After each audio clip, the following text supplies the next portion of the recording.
Hello everyone and welcome back to the Great Book of Grudges. My name is Nathan and today we're going to talk about the Hobgoblin Khanate. See, we're expecting Hobgoblin units within the Chaos Dwarf roster as both iterations of the Chaos Dwarf army, one in 4th edition and one in 8th edition via Forge World, had Hobgoblin units. This is mostly because the Chaos Dwarfs didn't have that many units and the Hobgoblins also worked for the Chaos Dwarfs in the form of slaves. So it makes sense for the Chaos Dwarfs to also have some Hobgoblin units whenever the race pack gets announced, hopefully sometime soon. But this video is not going to be focused around the Hobgoblins serving the Chaos Dwarfs, but rather focusing around the Hobgoblin Khanate. You see, they are their own faction and race too in the Warhammer world, and many people want them as a DLC faction to play as a Hobgoblin faction. Again, I'm going to say that I don't know why, but hey, you know, everyone has their own likes and dislikes. Now, last year I did have a similar idea where I said that there should be 3 legendary lords for the Chaos Dwarfs and 1 for the Hobgoblins. However,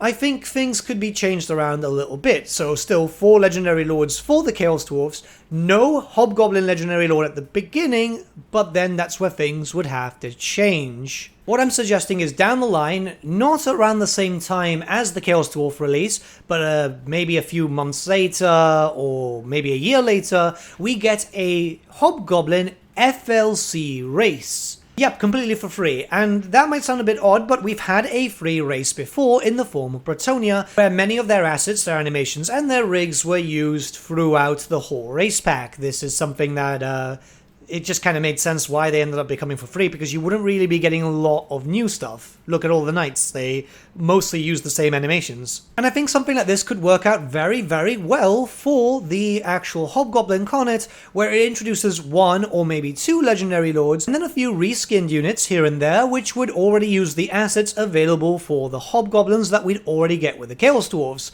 So let's talk about that, right? If we look at the possible Hobgoblin units that we'd already expect with the Chaos Dwarfs, it already kind of fills out the roster quite a decent amount. We've got the Hobgoblin Khan, which was also known as a Hobgoblin hero in the 4th edition, so we've already got a lord and a hero option. The Khan was a hero option when it came to 8th edition for the Forge World book, so you can just give the normal hero some other name, like maybe just a big boss. That kind of works, because they were called that back in the day too. The Khan being the lord, and they'll all have the same options when it comes to mounts, so giant wolves and then possibly a chariot, because chariots would kind of fit well there. I don't think any flying mounts would work. Hobgoblin cutthroats were the name for the 8th edition units, but they were also known as just Hobgoblin warriors.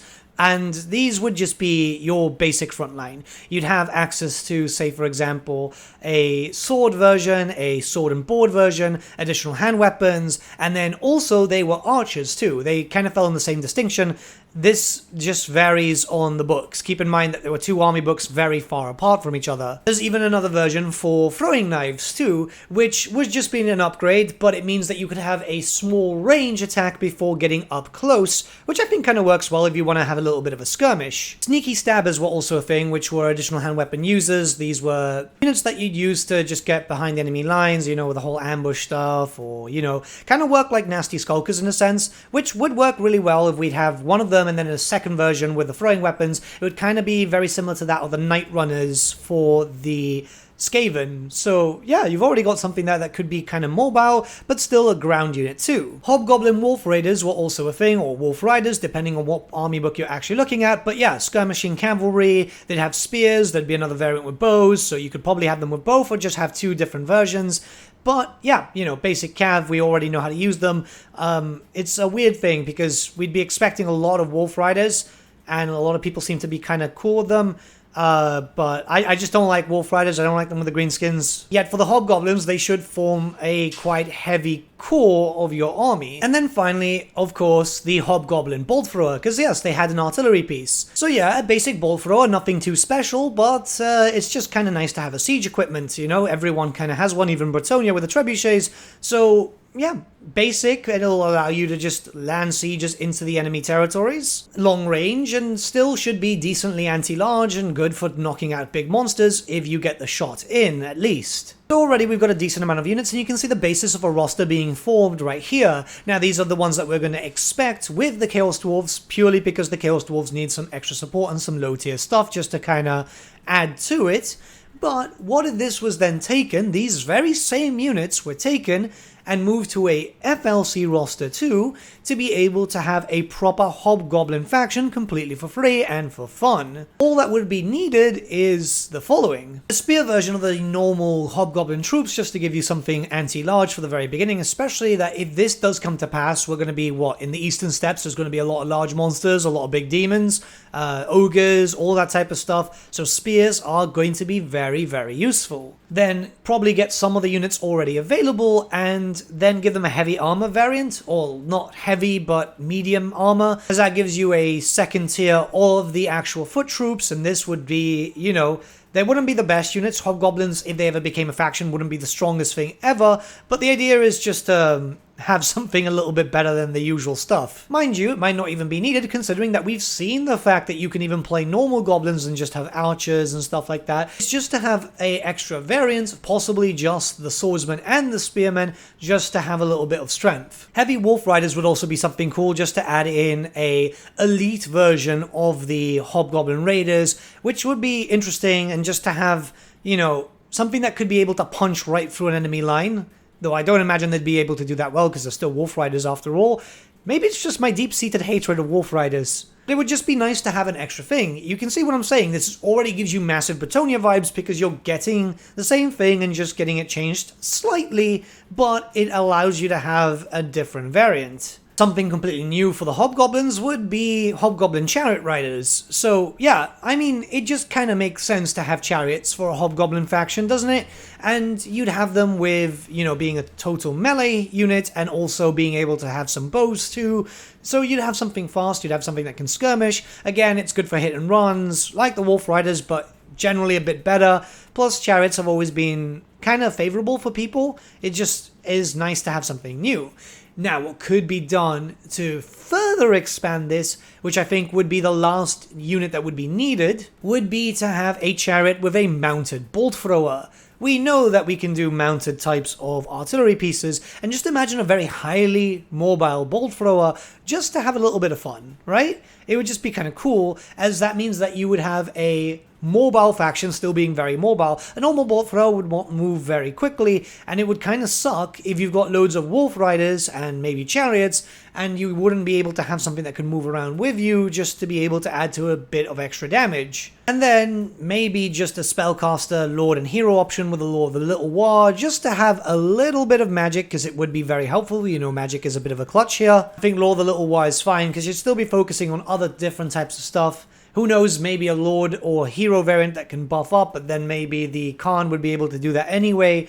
And maybe just a wolf unit without any riders, just to give you a low tier skirmishing unit from the very beginning, so you've already got access to something that moves fairly quickly, because it's kind of useful, and we all know that Creative Assembly love their dog units. We've already got the dog units anyway with Dryka, so yeah, it kind of fits. But you can already see this is pretty much a full faction. Yeah, it's not the best faction, but then again, you guys want Hobgoblin Khanate, this is a Hobgoblin Khanate.